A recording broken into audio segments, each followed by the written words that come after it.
Hi, I'm Mark Pollard at Charleston Cooks, located at 200 North Main Street, right here in the heart of downtown Greenville. We are your local culinary experts. It's holiday season. The weather has changed, and so we're looking for warmer, richer flavors right now. And what an incredible recipe we have for you today. This is truly one of my favorites. We're going to make for you today, listen to this, a smoked pork chop with smoked apple chutney. Oh my goodness, it's absolutely wonderful, and you can make this in the comfort of your own home. It's just that easy. One of the things we do here at Charleston Cooks, all of the spices, the rubs, the sauces, they're all South Carolina products. And this one right here that we're going to use today is a nice barbecue rub, and it comes from my friends at Grits and Groceries in Belton. So we're going to put a little bit of this on and a little bit onto this. It already smells good, and we haven't even done anything yet. So it's going to be magnificent. Now, here's the thing. We're going to smoke this, and we're not going to light a great big smoker in our backyard. Oh no. We're going to make this quick and easy. What are we going to use? We're going to use one of my favorite tools here in our kitchen, and that is a stove top smoker. Here I'm using gas. I'm using a Thermador range here. You can use gas. I can use an electric cooktop, or I could use an induction cooktop. You could put this smoker on your grill. You could put it in your oven. We'll take these chips. Oh my goodness, can you hear that sizzle? Is that not a beautiful thing? So we'll add these chips. A neat thing about these chips, if you don't use them all, that's okay. Save them. If they don't burn all the way through, save them. You can use them next time as well. Now here are our pork chops, and we're going to place those right down on top of the chips, just like that. I'm going to turn my heat down just a little bit, and we're going to add some nice apple. I'm using a Gala apple today, and I've already cut it in quarters, and we'll just add that into it. Y'all know this is looking good already. I'm already wanting to eat it, and it's not even ready yet.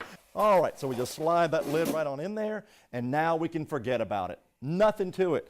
We'll reduce the heat here to about a medium low. In the meantime, we've got to add our chutney. A hot pan is going to work a lot better than starting with a cold pan. So we'll go ahead and heat this up to about medium heat. And that way, when we add our cooking liquid, which is going, in this case, going to be a little bit of olive oil, it will really radiate out very quickly, and it will be ready for cooking. We've got some diced onion we're going to use. And one of the things you'll use in all chutneys is some type of a currant or raisins or even a dried cranberry, some type of a dried fruit like that. Really sublime, wonderful flavor. But we also need a little bit of some wonderful green bell pepper. We're going to keep the seed pod intact just by going down the side of the bell pepper like that. Isn't that neat? And see, we can just use all we need is about half of this bell pepper in this case.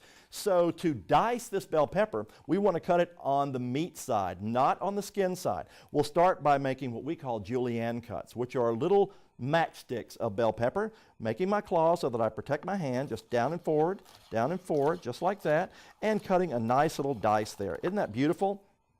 Now all we do is just turn it sideways, put all the pieces there together, and just down and forward, just like that. It's just that easy. When you add your olive oil or any type of oil to this, all I want to do is add enough just to cover the bottom of the pan. That's it. And now I can look in here and I can see that I've already got it shimmering. It's good and hot. So when I start adding things like these onions, it's going to go ahead and sizzle a little bit. There we go. And that's what we want. We want that delicious sound because that tells me it's cooking. Let's go ahead and add our currants to this. So let's add a little bit of brown sugar to this. We'll go ahead and add our apple cider vinegar. We'll put in our wonderful bell pepper that we diced up, and of course a little bit of the pecan. What we want to do at this point is we want them to reduce. Let's check our temperature on this, and I'm using just a digital read thermometer on there, and we'll just put it right in. Wow, it's coming up to temperature perfectly. This is going to be great. Oh yeah, 145 degrees right there. There you go. And now we pull these beautiful chops off, and they are incredible. Now we're going to have a little bit of pink in here because, like I said, this is not the old-time way of cooking chops. We want a little bit of pink in there. That just cuts up so nice, and it's so incredibly tender. That's going to be delicious, don't you think? Let's take a few of these little slices here, and we'll place those on the plate just like that. You got to do it like a rock star, okay? Be sure that you plate nicely. Wow, let's get a little spoon of that. Are you hungry yet? How about that? Smoked pork chops with a nice Apple Chutney. There you go. And it's just that easy. I'm Mark Pollard. You're here with us at Charleston Cooks, 200 North Main Street in the heart of downtown Greenville. We are your local culinary experts. Happy holidays, and we'll see you next time on Carolina Cooks.